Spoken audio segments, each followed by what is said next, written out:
Hello everyone and welcome back to the Toffee Blues YouTube channel. My name is Cameron and we're back today with another live stream. We're going to talk about two former Everton players today in Idrissa Gana Gueye and John Stones and how they have been linked, or there's been discussion around them possibly returning this summer. We may also talk about Romelu Lukaku at some point as well, because there's been a little bit of discussion around him, but that's more so because of how complimentary he's been on social media, whereas there's some indication that John Stones and Idrissa Gana Gueye may leave their respective clubs this summer, and Everton may be interested in bringing the players back. I'm back with Jordan, of course. How you doing, mate? How's your week been? Yeah, not bad, mate. Back in work, just alright on the weekend, weren't it, with the sun and that. That was it. How are you, alright? Yeah, alright. Same old, mate. Same old. Like you said, it's alright when the weather's nice and you can get out for a walk, but when you're locked out, when you're locked in your house and then the weather's crap, you can't even enjoy your walk a day or your bit of exercise. So like I said, we're going to talk primarily about Idrissa Gana Gueye and John Stones in today's live stream, because there's been a couple of rumours here and there from different media sources and different people that have stated not necessarily that Everton are interested in going in for a move for Idrissa Gana Gueye or John Stones, not necessarily that Everton would go in for moves for either player, but just that their clubs aren't very happy with how they're performing and may look to sell them in the summer. Certainly the Idrissa Gana Gueye rumour, I think it's important to point out that Everton haven't come out and said anything about Gana Gueye. There's been no transfer rumours stating that Everton will be interested or that Everton will bid or that Everton have bid. It's just that PSG seem like they may be interested in selling Gana Gueye this summer in order to make some money back. And then obviously as soon as that come out, there was a lot of Evertonians that jumped on it. We'll bring him back. You know, he's left a massive hole since he's left. We still haven't replaced him. The player that we did bring in to replace him has now got a long-term injury. I was thinking before, Jordan, we were speaking last week about, Gbamin and how he could have a big part to play, when the Premier League returns, and now he may even have a part to play in the Merseyside derby. And literally that very night, about half an hour after we finished live stream, and he picked up another injury and he's going to be out for another 6 months. Remember we messaging each other about it, just saying, can you believe that after talking about it? Exactly, we literally jinxed it. But I think it's important to, John Stones and Idrissa Gana Gueye are two players that, if there's nothing in these rumours, the one thing that there is that they play in positions that we massively need to look at, and they play in positions that we massively need to strengthen. Central defensive midfielder now, for me, is a necessity to go out and buy a central defensive midfielder this summer, whether it's Idrissa Gana Gueye, whether it's Wendell, whether it's somebody else. That hole that Idrissa Gana Gueye has left has not been filled. Yes, okay, we brought in Jean-Philippe Gbamin to fill it. However, obviously it hasn't gone to plan with Jean-Philippe Gbamin because he's picked up numerous injuries, which isn't his fault, but regardless of whose fault it is, which it's no one's, he hasn't filled in that role, he hasn't filled in that position that we so desperately need. We've lost the energy, we've lost the stamina, we've lost a lot of the ability, we've lost a lot of that midfield player that Idrissa Gana Gueye was. He brought that dog's attitude that he'll run round for 90 plus minutes, he won't get tired, he'll get himself involved, he'll put his he'll put tackles in where nobody else really wants to put tackles in, and we're massively missing that at the football club. Again, in regards to John Stones at centre-half, we need another centre-half to come in this summer. As I'm sure you've seen over the last sort of 2-3 days, Yerry Mina's picked up an injury and is due to miss the first couple of weeks of the return of the Premier League. Now, he probably will come back, or we're hoping he'll come back before the end of the season, but ultimately it only takes, Yerry Mina or Michael Keane or Mason Holgate to pick up,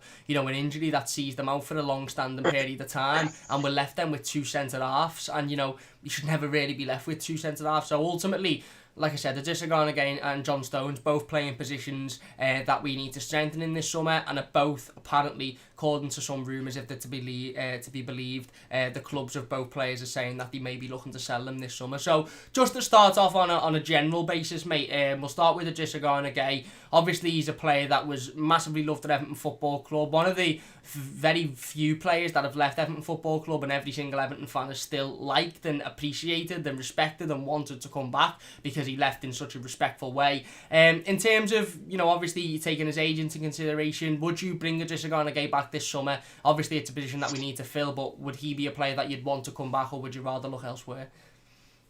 Well, I put a tweet up about a week and a half ago saying I wouldn't bring him back because of his age and the money we might have to pay for him. We're not going to make it any back. The FIFA fair play thing, that isn't going to help us at all. Say we give 15 million for him, or 20 million. not going to help us in fair play because we're not going to get it back. Yeah. Go on, sorry. No, go on, mate. I was just look, anyone who knows me knows that I love Gana Gueye, and my mate Mark is always skitting me saying, "Oh, you're over the top with him, you love him and all that," but I think he's the best defensive central midfielder we've ever had in the Premier League. If I was doing my Prem 11 tomorrow, he'd be in it. Yeah. The best tackler I've probably seen alongside Phil Jagielka in the Prem for me. Some of the tackles he made were unbelievable, but sometimes I just feel like you've got to let go, and he would probably slot into this side. You're right. He'd probably, tomorrow, if we were playing, he'd slot right in there. Yeah. You know, we wouldn't have to ease him in or anything because we know what he can do. But I also think we should be looking for the next Gana. Yeah. So, because I think he's 31 in September, isn't he? He is, yeah. If I looked it up, so. Yeah. I just don't know, mate. I don't think it's worth paying over. I think they're going to want at least 15 for him. I just don't think we should. I think we should go in for a young box-to-box 23-year-old midfielder. But on the other hand of that, there is, you know, are we going to spend money this year? It's one of them, isn't it? It's a really hard one with Gana Gueye. I've got a straight answer for the other fella, but we'll stay here for now. Yeah, no, I agree, and you're spot on. There wouldn't be much longevity if we brought Gana Gueye back, and again, you're spot on that we probably would lose money on him ultimately. I think if we brought Gana Gueye back, it'd be an instant fix. Don't get me wrong, I still think Gana Gueye would slot into this team and do a fantastic job, and I still think he's good enough to play in the Premier League week in, week out and do a really, really good job. But you're right, in terms of there'd be no sell-on value whatsoever because of his age. You know, he probably would cost around 10 to 15 million pounds. I personally, for 10 to 15 million pounds, I'd bring him in just for the now, whether it be 2 years, whether it be 3 years, just to fill a space that we massively need filling, and then ultimately look on for, like you mentioned, the next Gana Gueye, a 23-year-old player that plays in a similar position that's very like him. I understand that mightn't be financially viable for Everton this summer with what's going on in the world and financial fair play, etc. We might look at it and think, right, okay, well, instead of bringing Gana Gueye in for £15 million and 80 grand a week for 3 years and then looking for the next Gana Gueye, let's just cut the middleman out and look for the next Gana Gueye now. And I understand that, and I'd be happy for us to do that. But I think my little safe hem with Idrissa Gana Gueye is I'm confident that he'd be able to come in and do a job that we desperately need. Whereas with another player, for example, you know, although I'd be excited and confident as well, is that little, well, what if he can't do it in the Premier League? What if he wouldn't be able to do it? But I understand where you're coming from 100%. And like you said, I spoke in my live stream, I think it was yesterday, about the transfer budget and about how, you know, it's a little bit confusing because, you know, The Independent released an article a couple of weeks ago, a little bit off topic, but it sort of is on topic, about the fact that Everton wouldn't be signing Gabriel for £30 million because we haven't got the financial capabilities to do that. And I sort of sat back and you read those sort of articles and you think, right, okay, on the surface that's telling me that Everton have got less than £30 million to spend this summer. But then the more I looked into it, I thought, well, maybe Everton have dedicated amounts of money to certain positions depending on how Carlo Ancelotti and Marcel Brands deem the positions in terms of how essential they are. So maybe Everton are saying we can't go out and spend £30 million on a centre-back because we've only allocated the budget of £25 million for the centre-back because we're allocating a budget of £40 million for the central midfielder and £10 million for a right back, and maybe that's the way it's set out, and I hope it is that way because I really hope we aren't going into this summer with less than £30 million to spend, because for me we need 2 centre midfielders urgently, we need a right back urgently. Now whether that's Sidibe or somebody else we're still going to have to pay, and we need a centre half urgently as well, and you know, I'd like a right winger as well because, again, a little bit like, you know, you mentioned with Gana Gueye, that Walcott doesn't have that longevity. So I really hope it is a case of we can only spend £25 million on a centre-back because we're looking to spend more money in other positions. But, you know, I completely understand it. There wouldn't be a sell-on value for Idrissa Gana Gueye. He would be an instant fix. And ultimately, you know, if Everton want to be challenging for the Champions League, if Everton want to be challenging for the Premier League, that's going to take a couple of years. That, you know, we're not going to be challenging for the Premier League title next season. It's going to be a couple of years before we've got that squad, before everything's nailed down, before the players are, you know, understand what they're doing completely, and before we're at that level to be challenging in those competitions. And you'd have to think, will Idrissa Gana Gueye still be good enough? Will he still be young enough to play in a team in a couple of years' time that's challenging? Or would he be an instant fix for now and then go out and look for a younger, you know, box-to-box style defensive midfielder that does the sort of dirty work, and if we're going to do that in 2 years, why don't we look for them now, get them embedded, get them settled in, and get them, as part of the building process. Obviously Allen's been another player that's been mentioned that are playing in a similar sort of position. So what about John Stones then? Moving on to John Stones, obviously, like I said, centre-back, another position that I think a lot of Evertonians would prioritise this summer. Obviously, Michael Keane, Yerry Mina and Mason Holgate being our centre-halves. Mason Holgate being the most solid, I'd say, out of the three and the most consistent. And then Michael Keane and Yerry Mina being two players that I think on their day, both of them are very, very good, but not on their day, both of them are very, very bad. So we probably do need to bring another centre-half in to have that consistency. We spoke a few weeks ago about having 4 centre-halves and that being a positive thing. In terms of John Stones, then again, no real direct links with Everton, but there's been rumours in the Manchester City camp that Pep Guardiola's not happy with him and that he'd be looking to sell him on. Would you like Everton to approach Manchester City for John Stones, and ultimately would you be happy to see him come back? No. is me short answer. Yeah, we definitely need 4 centre halves, like I said on a couple of weeks ago when we were talking about Michael Keane. I think we definitely need 4 centre halves because, like I said, you can go into the season with 3 goalkeepers, but 3 centre halves. And that doesn't make sense to me because a goalkeeper takes 1 place, the centre halves take 2. So, but I just look. The best I see in John Stones was his first 18 months at Everton. And I don't think he's massively improved that much. Okay, he's made a few brilliant tackles here and there, like against Liverpool when he cleared it off the line. It was, well, not a tackle, but a clearance. One of the best bits of defending I've ever seen. But he just puts the fear of God up me, mate. He really does. And I just don't feel confident with him at the back. He is better than Michael Keane, but he sort of reminds me of him at the same time. The way I just don't trust him. Yeah. And I've got to have to slightly disagree with you about Mina there. I do like Mina. I do think he's a really good centre half. I think people unfairly say he's like, Bambi on ice at times, or looks awkward on the ball. I disagree with that. I think he's a very confident defender. So I'd be happy with them two as my main defenders, to be honest, for now. And if we're going to bring another centre half in, ideally it would be a class player who we're going to pay 25-30 million for. But then again, it doesn't really matter if it's a youngster who might cost us about 10-15 and come in through the ranks, because I'm happy with Holgate and Mina at the minute. But I just think we definitely need another centre half. But for me, it's not John Stones because I just don't trust the lad on the ball. Yeah, no, I agree, and you're spot on. And I think the big thing that Everton need this season, and have needed for years and years under various different managers, is consistency. We need players that can bring consistency, that can go out there and play well, consistently week in, week out. I'd rather have a player that, you're consistently going to get a 7 out of 10 performance out of than a player that 1 week might put in a 9 out of 10, but 1 week might put in a 3 out of 10. I'd rather have that consistency there, because then you can build off that. And I think when talking about the 2 players, Idrissa Gana Gueye and John Stones, one thing we would definitely have, if we brought Idrissa Gana Gueye in, would we be able to be confident that he had that consistency, because he was a consistent, very, very good player. John Stones, I agree with you. Some weeks he looked good, some weeks he did look shaky, and he did put the fear of God up me sometimes. And I think you're spot on. If we're going to bring another centre half in and we're going to pay probably 20 odd upwards million pounds, which is what we'd probably pay for John Stones, I'd want a centre half that I've got more confidence in,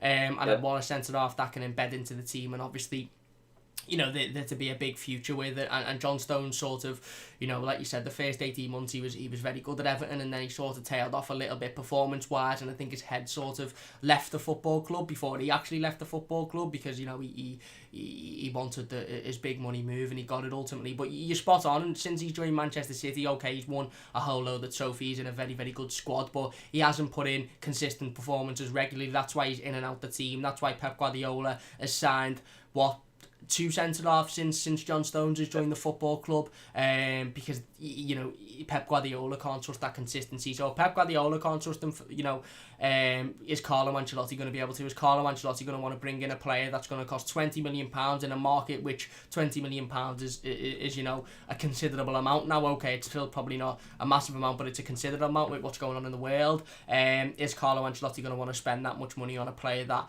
again, one week could have a decent game and the next week could have an absolute howler? And plus, you know, where would John Stones fit in? Would John Stones fit in directly next to Mason Holgate? I'm not too sure I'd be happy with that. I'd want a more consistent player next to Mason Holgate. I'd want a player that has got leadership qualities, and ultimately Mason Holgate can look at and work off, because Mason Holgate has got the potential to be an absolute world beater at this football club, a club captain, a captain within the next few years, but he still needs that guidance next to him. He still needs that leadership. I'm not too sure if he's ready to be the experienced centre-half in the team yet. I'd rather have somebody next to him who is either more experienced or is of a similar level of experience, which is why Gabriel would have been perfect, because he's got the youth experience in the youth setup of Brazil. He's played in a decent European side in European competitions. Obviously, we'll have to wait and see what happens there. But I agree 100% with the John Stones thing. I think it would probably be, again, the links are there, aren't they? Because he's played for Everton before,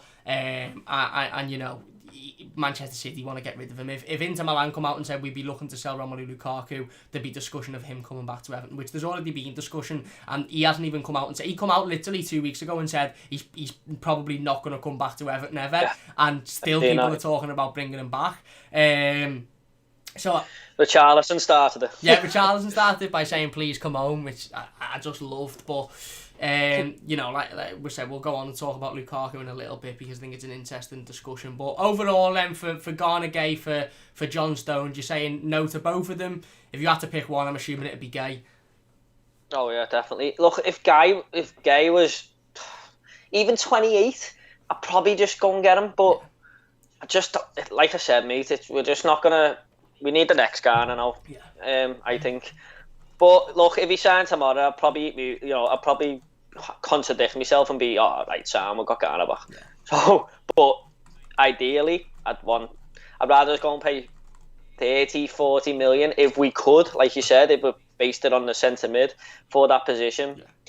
But then again, we need two, don't we? So it's a really hard one. I mean, you could get Gana and another player for, say you got 20 and then 15 for Gana. Yeah. Would that work? I don't know, mate, but you're going to have to look at replacing him again in a couple of years, probably. Some players go on till they're like 36, but some players, I thought Steve Gerrard was a brilliant midfielder, but at 34, he was finished for me. You know what I mean? So it depends. But Gareth Barry went on longer than Gerrard, so sometimes the legs just go at different ages, don't they? So it's a bit of a risk, I think. That's it. You're spot on, and it is all about the legs, like you've just mentioned. I think the thing with Gareth Barry is that Gareth Barry could stand anywhere on a football pitch, and he'd have the ball at his feet, and he could spray a pass to anybody on the football pitch, and it would land at their feet.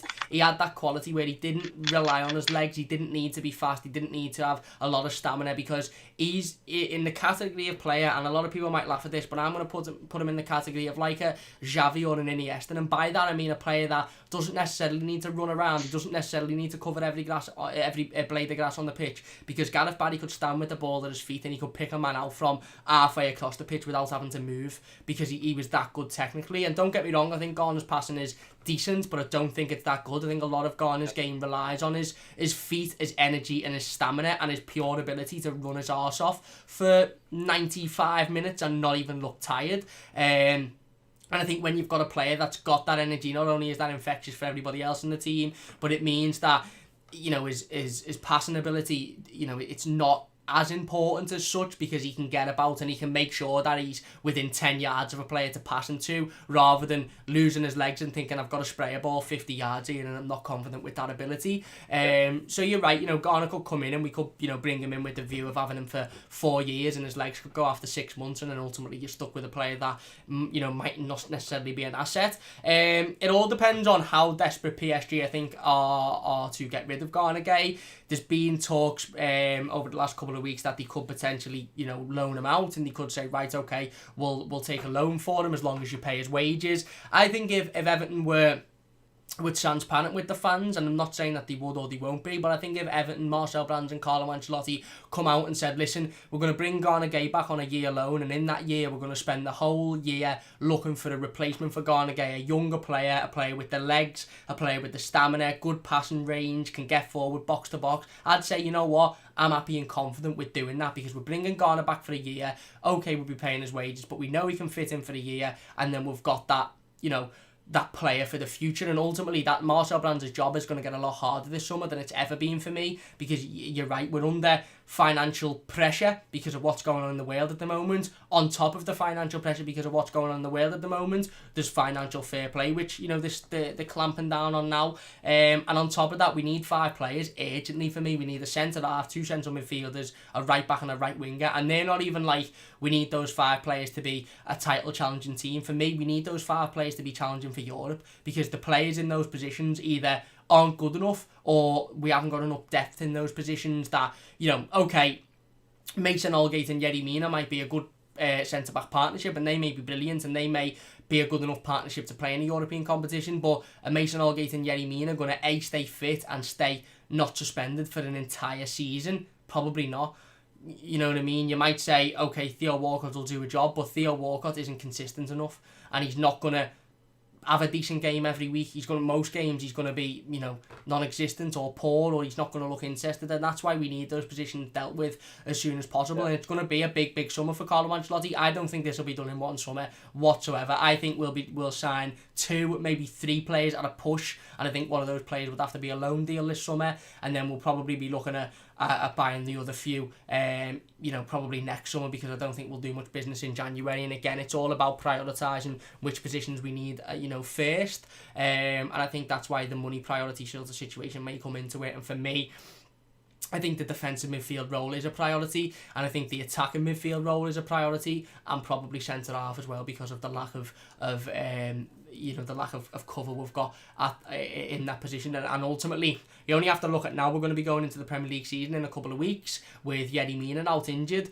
and Mason Holgate and Michael Keane are more than likely going to have to play 3 games in a spell of 7 days for 3 weeks. So that means they're playing 9 games in 3 weeks, and if Yerry Mina doesn't help us if one of them gets injured. Exactly, and if Yerry Mina doesn't make it back to fitness, you know, I know they're footballers, and a lot of people put out the argument that they should be fit, they should be able to play that, but ultimately, listen, the Premier League's brought in a new rule now which states that clubs can have 5 substitutions without 3. The reason they've brought that in is to allow clubs to carry on rotating the squad, to allow fitness, to allow the players to get a decent rest, and they've done that because they know there's going to be a hell of a lot of games in a short period of time, whether it be 3 a week, whether it be Saturday, Wednesday, Saturday, whether it be, I don't know, Thursday, Sunday, Thursday, whatever it may be. Teams are going to be playing multiple games in a week span, which is why they've added 5 substitutions in, because players are going to be absolutely shattered. And if we've got 2 centre-halves to play the 9 remaining games of the season over 3 weeks, it's going to be a struggle. It really, really is, and that's why we need those players to come in. Okay, then, on the basis of what I've just said, let's say that PSG did say, right, listen, take Gana out off our hands for the season, take him on loan for the season. You know, we need basically his wages to be freed so we can look to sign another player, a striker or something, or somebody else. Would you be happy to take Idrissa Gana Gueye on a loan for the season if the club come out and said, right, we're not just going to take him on loan and go, that solves an issue now, let's not worry about it, we're going to take him on loan and look to try and scout the next sort of Idrissa Gana Gueye type player? Yeah, I probably would. If it was a loan, you know, just to fill a gap while all this is going on, yeah, I probably would. Just paying his wages. But the other flip side of that for me, Cam, Gana Gueye is a fantastic footballer, in my opinion. And there's going to be teams that just don't need to build too much like we do, who'll probably take him. Yeah. And, you know, I'm trying to think of an example, maybe like... trying to think, really. You know, like, just a team who's competing, you know, for the top 5 consistently. Well, not maybe even better than that, mate. Maybe Leicester or something. Just, you know, it'll just slot in there for them and get them challenging. But we need to build. And I just think if Ghana got an offer like that, or PSG got an offer of someone just going, yeah, there's 15 million quid for them or 20 million quid for them, who just need them for the midfield, they'll take it instead of our loan. I agree, and Mitchell actually says that in the comments. He says if Garner's available, we'll only have a whole host of suitors, perhaps more attractive than Everton. If indeed he leaves Leicester, I can see them being massively interested. I think it's a fantastic point. I think you're spot on. If there's no guarantee Garner would want to come back to Everton. He might turn around and go, I love the club, I enjoyed my time there, but I don't really want to take a step sort of backwards, if you like, or feel like I've gone to PSG and it hasn't worked, so I've returned back. And you're spot on. PSG have got no alliance with Everton. They could turn around and say 1 minute, yeah, okay, we'll give them your on loan, and then like you said, Leicester might come in and go, bang, we've had to sell Ndidi for 90 million. We needed a replacement quickly. We'll give you 20 million for Gueye, and they might say, yeah, okay, we'll take it.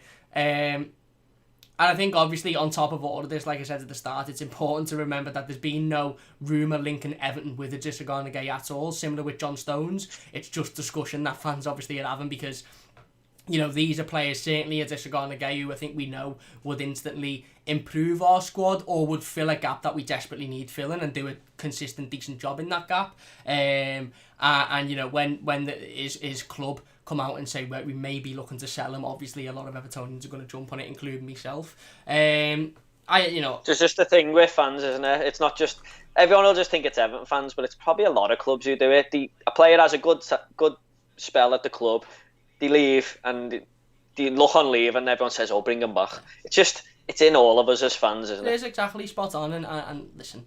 The end of the day, it's hard, isn't it? If Lukaku said I'm leaving Inter now, a lot of fans will probably go, I'll have a little punt at that, see if he wants to come back. On Lukaku then, segue into the Lukaku discussion.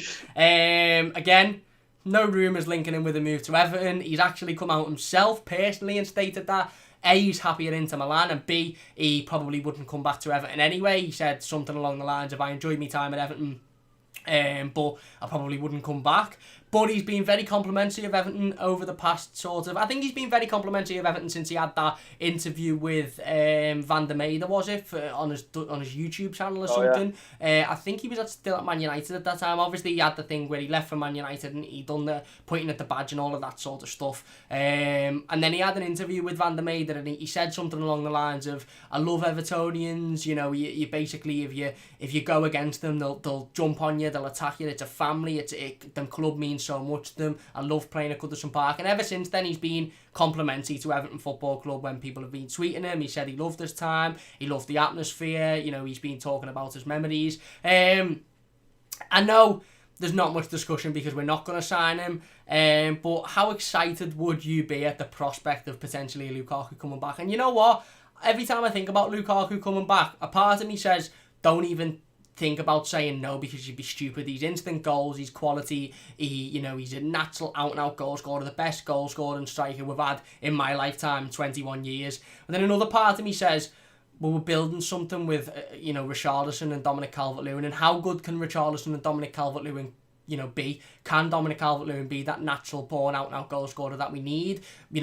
Dominic Calvert-Lewin has gone from a player that, when he joined Everton and he first played this few games up front, I thought this lad's never going to make it as a striker. He just hasn't got the awareness, he hasn't got the ability, he's not good enough to being, one of the most informed strikers in the league. So I'm not going to sit here and say there's no chance he couldn't be one of the best strikers in Europe, because I think he's got that work rate to get his head down and work towards that.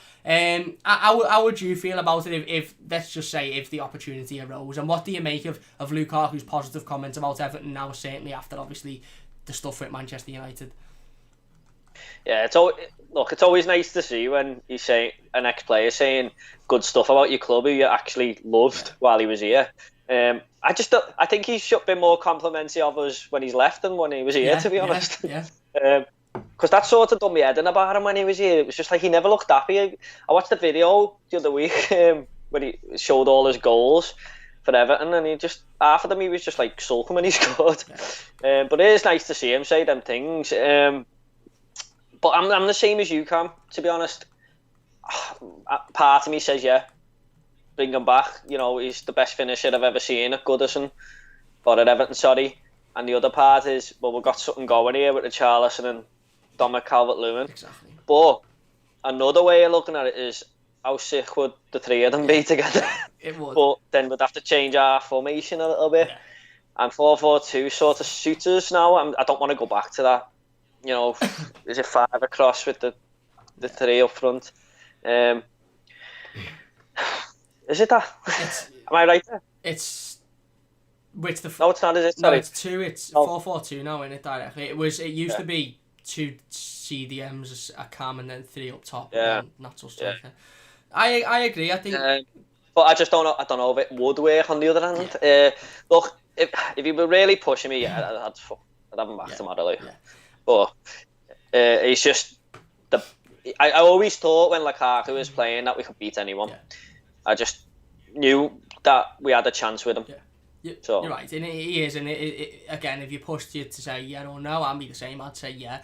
I think it's difficult with players like Lukaku because, like you mentioned, then there was times where he really didn't look happy. He didn't look like he wanted to be at Everton. He looked like he wanted to move. And when you've got a player like that, you sort of have to think, would Lukaku work in this team? I'm not saying would he work literally in the literal sense of would he score goals. Of course he would. He's a natural goal scorer. He's fantastic. But would Lukaku come into this team and upset the apple cart? Would he upset Richarlison? Would he upset Dominic Calvert-Lewin? Would he come in and think, I'm the big man here, I'm all about it? And would that upset the atmosphere? And what we've seen, certainly over the last few years and with them over the park, is you don't necessarily need the best players in the world to build a very, very good team. I don't care what anybody says. That Roberto Firmino isn't even in the top 5 strikers in Europe for me, but he looks really good in that team because they build a team and they've got that, team mentality and that team passion, and they all play for each other and they all want to fight for each other. We've seen it notoriously over the years. It's one of England's massive problems as to why England never won anything with the golden age, because it was a team of individuals that weren't playing as a team. They were only there for themselves. And again, I felt this way similarly when we were linked with Zlatan Ibrahimovic when Carlo Ancelotti first came in. I thought, yeah, it'd be brilliant to have Zlatan as a big poster boy and for the shirt sales, and he probably would be able to do an half-decent job at Everton. But would Zlatan come in and ultimately disrespect Dominic Calvert-Lewin, Richarlison, and would they then go, would he come in with too much power for those players to A, stand up to him, or for the club to stand up to him, and then would those players sort of dip out of form, lose confidence, and ultimately want to leave the football club? For me, I only want players coming into Everton that are very, very good technically, but also have got the right attitude and will get their head down and will work with the team and will work with the rest of the players. And I just don't know if Lukaku would have the right attitude. He's not going to come back to Everton, so it's merely a discussion. But again, I think it's difficult, isn't it, that one, because it'd be so hard. Yeah. It's like turning around and saying, I don't want Messi because he might upset Richarlison or Calvert-Lewin. But it's Lionel Messi. But, it's a difficult one, isn't it? Because if Lukaku come in, to back up the point I'm saying, if Lukaku come in and ultimately pissed off the rest of the players around him and then after 6 months said I wanted to leave and then he left, you've destroyed what you've built there for the sake of a player coming in, fucking things up and leaving. So it's a tough one, isn't it? I might have let me heart rule my head a little bit there, but when you think about it, we need other positions filling before we go and spend all the money on him, don't we? So yeah, it was probably letting my heart rule my head there. I just loved Ron when he was here. He was one of the best players I've ever seen for us. But yeah, when you think about it, mate, I'd rather go and spend the money on centre mids. But like I said with Gana, I mean, if he signed tomorrow, I'd probably just forget all that. To be honest, So I agree. I agree, and you're spot on, mate. You're spot on. We at the end of the day, whenever we're linked with a striker, and again the Lukaku stuff, I'm like, oh yeah, it'd be great, but he's not going to come back. But even strikers that we could realistically go for, I'm like, no, don't be going and spending money on a position that we do not need. I am more than happy going into next season with Dominic Calvert-Lewin and Richarlison as our front two. More than happy. What I'm not happy with is going into next season with a midfield 5 of Gylfi Sigurdsson, Morgan Schneider and Fabian Delph, Andre Gomez and Tom Davies. I'm not happy going into next season with Yerry Mina, Michael Keane and Mason Holgate as the 3 centre-halves. I'm not happy going into next season with just Seamus Coleman on the assumption that we don't sign Jabril Sidibe. So there's other positions that we need to look at as a necessity, and I'm like, in an ideal world, I'd have him back. If we could just spend the money, I'd have him back tomorrow. Exactly. If there was no financial fair play. We've got Keane as well. I'm hoping he'll come good. I think there's something about him. He's got it. Hopefully he'll get his head down, and there'll be 3 of them challenging for it. Fingers crossed. We'll get into the live comments then now before we finish up. Eugene says, Premier League to allow 5 substitutions. Yeah, he also says, Derby Day clear, your evening plans for June 21st. If true, well, it is true. The Merseyside Derby has been confirmed to be on Sunday the 21st of June at 7 p.m. Why it's on a Sunday, I don't know. Well, I do know it's for television, reasons, and so there's more eyes on it. I hate derbies on a day, before work day or a school night as it's called, because it means that usually you watch Everton get beaten, then you've got to get up for work the next morning. I quite like. I booked an holiday that day, so I'm alright. There you go. I think I'll probably be looking to book on an holiday as well, to be perfectly honest with you, mate. But it is on Sunday, the 21st of June, 7 p.m, which means we will probably be, if not one of the last games in the return of the Premier League, which just means that if you do watch the rest of the Premier League, you're going to be watching thinking, fucking hell, we play Liverpool in a couple of days. There'll probably be a game on the Monday as well, but I dare say will be one of the last. Sunday night game as well, which you don't usually see. Jeff says, Gay coming back, yes, please. Stones coming back, nah. There you go, as easy as that. I'll probably sit in that camp a little bit, but like Jordan said, it has to be under the right circumstance. If PSG said, listen, you can have Idrissa Gana Gueye for 35 million, I'd go, nah, you're alright, walk away from it. If Dick said you can have him for free or you can have him on a loan, I'd say yeah. So it's all about circumstance, innit? And again, it's difficult to discuss it when they could say anything from you can have him on a year loan and just pay his wages, or you've got to spend 35 million on him, because then your decision changes massively based on that information. John says, how are we doing today, Blues? Go on. Just to read John's comments again now. But another one of that, if we were totally desperate on deadline day and Ghana was available, that might be another option as well. Yeah, so I agree. When you were reading John's comment. No, he just says, how are we doing? He also says, would you take John Stones back? I'm like Jordan, I wouldn't. I think there's better centre-half options out there that cost us less money. I think bringing John Stones back would be the nostalgia of those 18 months. But what we have to remember is, in a very similar fashion to when we didn't want David Moyes to be back as manager, what we have to remember is, okay, John Stones had a very good 18 months at Everton Football Club. Okay, David Moyes had a very good 11 years at Everton Football Club. But since leaving Everton, same reasons why David Moyes has achieved nothing. John Stones has been in and out of a team because he's been inconsistent, because he hasn't been putting in good, consistent performances. So that's why I wouldn't have him back. Garner's a bit different because I think he has been putting in consistent performances, and I think it's the age thing as to why PSG are a little bit hesitant to maybe want to sell him. But I watched Idrissa Gana Gueye play against Real Madrid in the Champions League a few months back, and he absolutely ran the show. Which is why that surprised me. They want to get rid of him, to be honest. Like, that's what I mean. Because he plays often for them, doesn't he? Yeah, he starts, and he's fantastic every time I've seen him play. Like I said, that Champions League game against Madrid, I think he was battling against the midfield of Modric, various other quality players, and he was just batting it around him. He was running around them like they weren't there. But again, they might be thinking we might be able to get 20 million back from him, and a player of 31 years old. We might look to do that. Reece says we need Guy back, mate. We definitely need a player in that position. Abigail says I bring both back. We don't have enough cover for the centre back. That's right.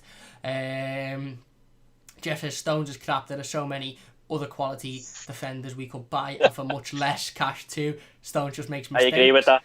There you go. I totally agree with that comment. Yeah, I agree as well. Eugene says, where do you think Everton will finish when the Premier League starts up again, and will we be in Europe next season? Go on. Well, like we said last week, I can't even remember what the league table looks like. 12th, I think we currently are. I think I said 9th. Yeah. I think we're 12th, yeah. But there's like 4 points between 12th and 8th or something stupid like that, so. Yeah, I'd say around 8 to 10th, hopefully. Yeah. I don't think we're going to get Europe, because I remember I think I remember when Chelsea beat us saying that's it, now we're not getting Europe. So go off that. I don't think that's going to change, because no games have been played. Well, yeah, exactly. Yeah, good one from Eugene again. We'll do Lavvid first. Lavvid says, if AFC are bringing back players, I'm always wary. Why are they being released as such? Another point is, are they better than what we have? Yes, on form they're better, but I think in Stones' case, you've got a point. Is he better than what we have in Mina and Keane? No, potentially. I think in Garner's case, he's still miles better than any midfielder we've got that can do that position. Yeah. But I see where you come from. If you're enjoying the scene, by the way, please do hit the like button. It means a massive amount to me and Jordan and everybody involved. Eugene says, what do you think of Leighton Baines' news being offered a new contract yesterday? You asking me? Yeah. Yeah, I'd definitely give him another year, defo. After that Leicester game, he's still got it. Yeah. And, I'd like to see him play a bit more, really, to be honest. I don't think Lucas Dean has been amazing this season. I'd still probably pick Dean, a lot of the time, but I think Baines could still come in and do a job in the Premier League if we wanted to give Dean a little rest or whatever, like you said, there's a lot of games coming up. Yeah. So maybe he might put Baines in there, especially with the 5 sub rule as well. So I definitely would give him at least another year, defo. He's a brilliant player, Leighton Baines, one of the best players I've ever seen for Everton. Yeah, spot on. And I think you're not going to find many better backup left backs than Leighton Baines in terms of his quality, his ability, his technique, and his experience. And I 100% agree. I'm more sort of leaning towards Leighton Baines and Luca Dean sharing the left back role, certainly in the next, in the remaining 9 games of the season. Obviously going forward that won't be the case, but in the remaining 9 games I'd be more than happy to see, Leighton Baines playing in, 4 of them and Luca Dean playing 5 of them, or even Baines play 3 of them and Luca Dean play 6 of them. I'd be more than happy to see that. I think Baines has got more than enough quality to still do that. And like, Toffee Blues put out a tweet yesterday, I'm sure you've seen it, of Leighton Baines' rocket against Leicester only in December. And I think a quote tweeted it and said something like, that goal, literally less than 6 months ago, still shows that at his age, he's probably the best technical player at the football club. Definitely one of the best technical players at the football club. In terms of the fact that he can pick a ball up from 25, 30 yards, and he can fire it off his left boot, exactly like he did against Newcastle in 2013. He can still do that. Not only that, but he's a good, solid defender. Yeah, he hasn't got the legs to get up and down as he once had, but he's still a good, solid defender who can come in definitely off the bench and can definitely start certain Premier League games, and also is a threat. Ultimately, if Leighton Baines gets anywhere, between 30 yards and the goal line from the opposition's goal, he's a threat. It really is a threat, and I'd 100% give him at least another year. I want to see Leighton Baines at Everton until we win at Toffee, mate. I really, really do. I want to see Leighton Baines lift at Toffee and then he can retire. I'll always remember him just basically turning around to Man United and saying, nah, you're alright, I'm not going. Yeah, he's one of them, Baines, isn't he? Like I said before, some of the players just go on a little bit longer, and I think Baines falls into that category a little bit. Yeah, spot on. Ryan says, what about Thomas Meunier for right back? Contract comes to an end this summer. Thomas Meunier on a free, probably want quite a decent wage. Would you take him? Yeah. For a free, yeah. Can he be, is he going to be worse than Sidibe? Look, Sidibe has good games for Everton, but he also has a lot of bad ones. I think that might be a better option. Yeah. So do I. I think defensively, Thomas Meunier is a better defender than Sidibe. Sidibe is good going forward because he's a good passer of the ball, but ultimately, I think he catches himself forward too much and then doesn't get back in time and leaves a massive hole. And that's also a communication issue between Sidibe and the centre halves. But yeah, I'd take Meunier over Sidibe. I would. Something just popped into my head there, that video. Sure, man, Sidibe. Oh, yeah, John. Exactly. And he's in no man's land. And that, if any video describes Sidibe, it's that one, isn't it? It is. John's... That's Chelsea game. I remember there was like Liverpool fans on Twitter just laughing at him, because he just got run ragged, didn't he? Yeah, exactly. That's it. In the Chelsea game. Yeah, which isn't good. John says, we done a poll on Twitter the other day about would Everton fans take John Stones back, and 63.6 said yes from 2,776 votes. So there you go, the majority of 2.7 thousand people would take John Stones back at Everton. Maybe it's just us, mate. Maybe it's just us and Jeff that yeah. What to be in a way. Exactly. Look, he could come back and be brilliant for us. I might be totally wrong if we get him, and I eat my words, but I'm just going off from what I've seen of him over the years. That's all. Lavvid says, something tells me Keane will miss out. Would Jordan prefer Zuma to Stones? I'd admit that Stones is not a safety first centre back. Stones is class, but he could looked upon as a chancer. Yeah, potentially. And again, if Zuma's in the discussion in the conversation as well, that adds another element to it. And we probably will be linked with Kurt Zuma at some point between now and the end of the transfer window. Yeah. Over Stones. I'd take Zuma over Stones as well, to be honest. I'd love Kurt Zuma back at Everton. I'd take Kurt Zuma over most centre halves. If we got Kurt Zuma, it wouldn't be he's alright. I'd be happy with Kurt Zuma coming back to Everton. Where are we then? We go through a couple more. Jeff says, why spend 25 million on Stones and the same fee gets you Gabriel? Stones is a cocky player who thinks he's better than he is. Fair enough. I think sometimes with Stones, his cockiness overruled his confidence. Yeah, I agree. A little. I agree, and that's what we've seen in sort of the last 6 months of his Everton career. As soon as he started getting linked with a move away, he like you said, his cockiness then sort of started to come through a little bit, didn't it? And you know, that's never good in a player, is it? Jeff says, yeah, Richarlison has turned into a huge influence at Everton. He's constantly saying positive things, and big enough thought Richarlison could become the new KL or Dunk. I hope so, mate. Mitchell says, any club in the world would love Lukaku. 20 goals in any league. United with daft just shows how silly Ollie is. Fair enough. And Lavvid says, do you both think, I assume you're going to say, Everton are crying out for a leader? I do.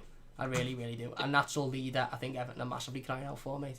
Do you agree with that one? Definitely. Yeah. Definitely. There's no one there just, ragging people by the scruff of the neck saying, come on, sort your act together. It's like sometimes when we go a goal down, we just look lost.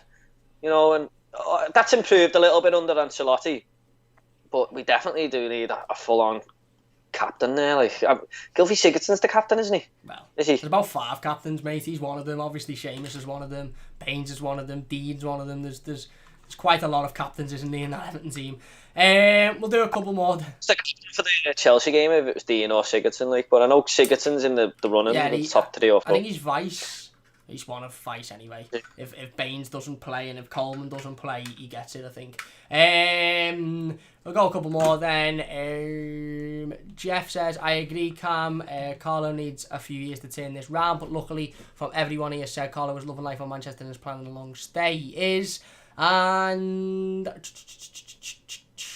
we'll go for one more. Then Everton Rose says, enjoying the show, would love Gay to return. Any chance I can come on the live soon? Listen, I'm up for that. Get in touch with John on the Twitter and see if we can organise it. But I'm sure me and Jordan would be happy to get more conversation in, more opinions. So we'll wrap it up there then. A big thanks for watching. If you have enjoyed, please do hit that like button. It does only take a second. If you're new to the channel, don't forget to subscribe as well. You can follow all of the social medias, Twitters, etc. in the description down below. Big thanks to Jordan for coming on once again. Just a final summary. Gay, Stones? Yeah, no. And instant if I said, Gay back to Everton, what would you say? On loan, yeah. There you go. Stones, no. There you go. See you later. There you go. Big. What about you? Yeah, I'm the same. Under circumstance, yeah for Gay. Stones, no. Big thanks for watching. If you've enjoyed it, please do hit the like button. Like I said, big thanks to Jordan once again for coming on. Means a massive amount to us. We'll probably be back next week, so don't forget to look out for the next live show. We'll be talking more Everton and talking more transfers, I assume, as well, because that's a lot in the conversation at the moment. Big thanks for watching. Please leave a like if you've enjoyed, subscribe if you're new, and we'll see you soon. Yes.